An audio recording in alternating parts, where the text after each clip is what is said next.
আজকে আমি তোমাদের মাঝে শেয়ার করতে চলে এলাম আবারও একটা দারুণ স্বাদের রেসিপি। আজকের রেসিপিটা হলো ডালিয়ার খিচুড়ি। এটা তো খুবই সুস্বাদু একটা রেসিপি। আমরা নিরামিষ দিনে অনেকেই বাড়িতে খেয়ে থাকি। নিরামিষ দিনে বা যেদিন আমাদের হয়তো কোনো কারণবশত ভাত খাওয়া যায় না, সেদিনকে কিন্তু আমরা ডালিয়াটা বানাই, আর খুব ভালো লাগে খেতে। চলো আমি কীভাবে ডালিয়ার খিচুড়ি বানাই সেটাই তোমাদের মাঝে শেয়ার করি। প্রথমে মুগের ডালটা আমি একটু হালকা করে ভেজে নিয়ে ধুয়ে নিয়েছি। এদিকে আমি ডালিয়াটাও একটু কড়াইয়ে নেড়ে নিলাম। নিয়ে তারপরে তুলে নিলাম। কড়াইয়ে জিরে, শুকনো লঙ্কা, তেজপাতা ফোড়ন দিয়ে গরম করে ভেজে নিলাম। এর মধ্যে আমি দিয়ে দিলাম সবজি, ঘরে যা যা সবজি ছিল, বিনস, তারপরে গাজর, টমেটো, ক্যাপসিকাম সব কিছু দিয়ে আমি খুব ভালো করে সবজিগুলোকে ভেজে নিয়েছি।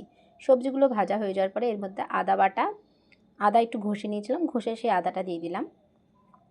বেশি কিছু মশলা আমি এখানে ব্যবহার করিনি। তারপরে আমি ডালিয়া আর মুগের ডালটা একসাথে মিক্সড করে দিয়ে দিয়েছি। দেখো, দিয়ে এই সব একসাথে সবজির সাথে মিশিয়ে নিলাম, একটু নেড়ে চেড়ে। এর মধ্যে আমি লবণ, স্বাদ মতো লবণ দিয়েছি, আর দিয়েছি হলুদ, দিয়ে খুব ভালো করে নেড়ে নিলাম। নেড়ে নিয়ে পাশে একদিকে আমি একটু গরম জল বসিয়েছিলাম, সেই গরম জলটা আমি ওর মধ্যে দেব, কারণ এটা কিন্তু গরম জল দিয়ে যে কোনো রান্না করলে কিন্তু খেতে বেশি ভালো লাগে। আর ডালিয়াতেও আমি অল্প করে গরম জল দিয়ে দিয়েছিলাম। দিয়ে আমি 10 মিনিট মতো গ্যাসের ফ্লেমটা মিডিয়ামে দিয়ে ঢাকা দিয়ে রেখেছিলাম। উপর দিয়ে আমি কাঁচা লঙ্কা ছিটিয়ে দিয়েছিলাম চিড়ে। দেখো, ঢাকা দিয়ে রেখেছি। 10 মিনিট পর আমি দেখে নিলাম আমার ডালিয়াটা কিন্তু পুরোপুরি সেদ্ধ হয়ে গেছে। এবার আমি এর মধ্যে একটু গরম মশলা আর ঘি দিয়ে দেব। তার আগে আমি একটু স্বাদ মতো মিষ্টি দিয়েছি, স্বাদ মতো মিষ্টি দিয়ে নিয়েছি। দিয়ে এর মধ্যে আমি একটু গরম মশলা আর ঘি ছিটিয়ে দেবো, দিয়ে আমি নামিয়ে নেবো।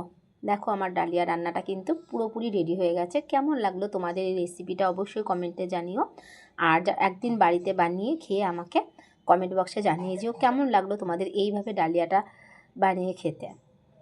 আর আমার ভিডিওটা যদি ভালো লাগে অবশ্যই আমার চ্যানেলটা একটু সাবস্ক্রাইব করে লাইক কমেন্ট করে আমাকে কাজের উৎসাহ বাড়িয়ে দিও।